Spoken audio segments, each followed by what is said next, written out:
সামনে কি আরো একটু বাড়বে?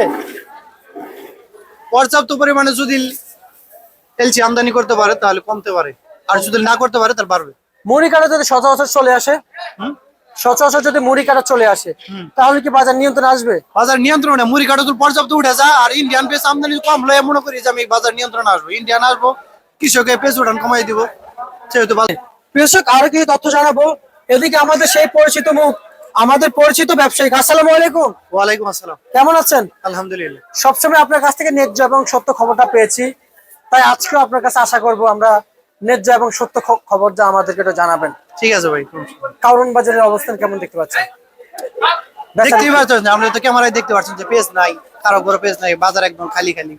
পেঁয়াজের দাম গত দিনের তুলনায় সবকিছু 5-7 টাকা বেশি।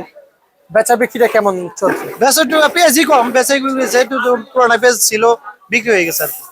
আচ্ছা আচ্ছা, আমরা শুনতে পাচ্ছি বাজার বেশি। হ্যাঁ, কি অবশ্যই। পরিমাণ বাজার বাড়ছে একটু জানাবেন। গতকালের তুলনায় 5 থেকে 7 টাকা বেশি। আচ্ছা আচ্ছা, 5 থেকে 7 টাকা বেশি না? আচ্ছা আচ্ছা আচ্ছা আচ্ছা। এবং আপনার কাছ থেকে একটু জানবো যে আসলে এই সমস্ত পেঁয়াজের বাজার সামনে কি আরো একটু বাড়বে? পর্যাপ্ত পরিমাণে যদি এলসি আমদানি করতে পারে তাহলে কমতে পারে, আর যদি না করতে পারে তাহলে বাড়বে। মুড়ি কাটা যদি সচরাচর চলে আসে, সচরাচর যদি মুড়ি কাটা চলে আসে, তাহলে কি বাজার নিয়ন্ত্রণ আসবে? বাজার নিয়ন্ত্রণে মুড়ি কাটা তো পর্যাপ্ত উঠে যায়, আর ইন্ডিয়ান পেঁয়াজ আমদানি কম হলে মনে করি যে আমি বাজার নিয়ন্ত্রণ আসবো, ইন্ডিয়ান আসবো, কৃষকের পেঁয়াজ উঠান কমাই দিব, সেহেতু বাজার বাড়বো। আচ্ছা, আপনারা তো এলসি পেঁয়াজও বিক্রি করেন তাই না? কিন্তু এই আপনারা নিজেরাই বলেছেন যদি এলসির জায়গায় যদি সরকার যদি পেঁয়াজের বড় পেঁয়াজের বীজ এনে যদি কৃষক হাতে তুলে দেয়, তাহলে কৃষকরা বড় পেঁয়াজ ফলালে আপনারা বড় পেঁয়াজ মার্কেটে বিক্রি করতে পারবেন। অবশ্যই। তখন তার এলসির প্রয়োজন হবে না। না না, এটা হচ্ছে আপনাদের বার্তা দেওয়ার কথা। কিন্তু সেরকম যদি হয় তাহলে কি এলসির ঘাটতি থাকবে নাকি এলসির ঘাটতি পূরণ না হয়ে না, যাবে? এলসির ঘাটতি পূরণ হয়ে যাবে। তার মানে আমাদের 1 বছর আমাদের পেঁয়াজ ছিল না, চলে নাই, চলছে তো অবশ্যই, দেশ চলছে তো। আপনি তো 1 বছরের ব্যবসা করেছেন আলহামদুলিল্লাহ, এবং ছিল কেমন ব্যবসা প্রতিষ্ঠান?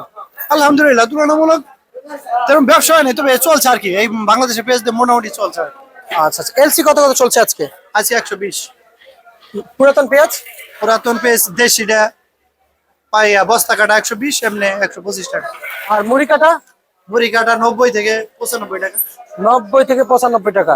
আচ্ছা আচ্ছা আচ্ছা, বাড়বে আর একটু বাড়বে? বাড়বে সেটা বলা যাবে না, আমদানি পর্যাপ্ত আমদানি হলে বাড়তে পারে। আচ্ছা আচ্ছা আচ্ছা আচ্ছা আচ্ছা আচ্ছা। আপনি যে পেঁয়াজ দিয়েছেন হাট থেকে আসতে মনে হয় 5 টাকা খরচ হয় নাকি 4 টাকা? কোনটা সত্য, কোনটা 4 টাকা না 5 টাকা? 5 টাকা। 5 টাকা শিওর? শিওর হিসেব। আচ্ছা আচ্ছা আচ্ছা আচ্ছা আচ্ছা। হাটের খবর নিয়েছেন? কত করে যাচ্ছে? পুরানটা গতকালের তুলনায় আজকে কেজি মনে 800 টাকা বেশি। 800 টাকা বেশি। এমনিতে কত টোটাল কত গিয়েছিল আজকে দাদা? টোটালে কত গিয়েছিল পেঁয়াজের পার মন হাটে? হাটে প্রতি মন কত কত বিক্রি হয়েছিল? 52 থেকে 5400 টাকা। আচ্ছা, এটা তো দাম বেশি, সকাল যে দেশে পেঁয়াজ পাওয়া যাচ্ছে না, কিন্তু নতুন পেঁয়াজের হাটের বাজার জানেন? নতুন পেঁয়াজের হাটের বাজার? না, আমাদের আজকে হাটে পেঁয়াজ কেনাই নাই, আমরা এখানে পেঁয়াজ আসলে আনতে কিনছি। আচ্ছা, তার মানে শুধু পুরাতন পেঁয়াজ হাটের বাজার জানেন না? আপনাকে আমরা ধন্যবাদ জানাচ্ছি আমাদেরকে ন্যায্য খবরটা জানিয়ে দেওয়ার জন্য।